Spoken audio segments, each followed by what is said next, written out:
আসসালামু আলাইকুম। অসংখ্য ধন্যবাদ ভাইজান আপনাকে কথা বলার সুযোগ করে দেওয়ার জন্য। তো ভাইজান, সর্বপ্রথমে জানতে চাচ্ছি আপনি কেমন আছেন? আলহামদুলিল্লাহ। যাক, আল্লাহ পাক আপনাকে ভালো রেখেছে। তো ভাইজান, আপনার নামটা জানতে পারি?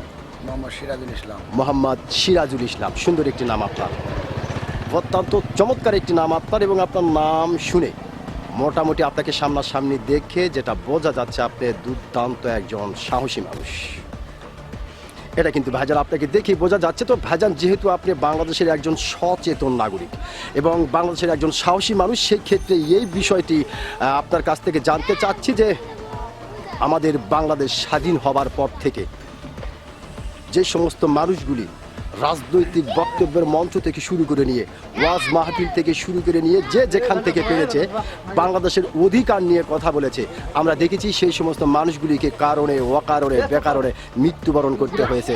তো ভাইজান, আপনি যেহেতু একজন সচেতন নাগরিক ও সাহসী মানুষ, সেই জন্যই এই বিষয়টি আপনার কাছ থেকে জানতে চাচ্ছি যে কেন বাংলাদেশের অধিকার নিয়ে কথা বললে তাকে এভাবে অকালেই মৃত্যুবরণ করতে হয়? আর রাজনীতি প্রতিহিংসার কারণে, রাজনৈতিক প্রতিহিংসার কারণে কেউ সৎ কথা বললে বেলা আমরা, অসৎ কথা বললে বেলা এখন এই কারণে বিগত সরকারের স্বৈরাচারিত কারণে এইসব কর্মকাণ্ড ঘটে। তার মানে আপনি যেটা বোঝাতে চাচ্ছেন যে আমাদের বাংলাদেশের রাজনৈতিক কালচারটা আসলে ভালো না, যার কারণে এই দেশের অধিকার নিয়ে কথা বললে তাকে এভাবে প্রাণ দিতে হয়। এটাই তো আপনি মোটামুটি বোঝানোর চেষ্টা করলেন। অসংখ্য ধন্যবাদ।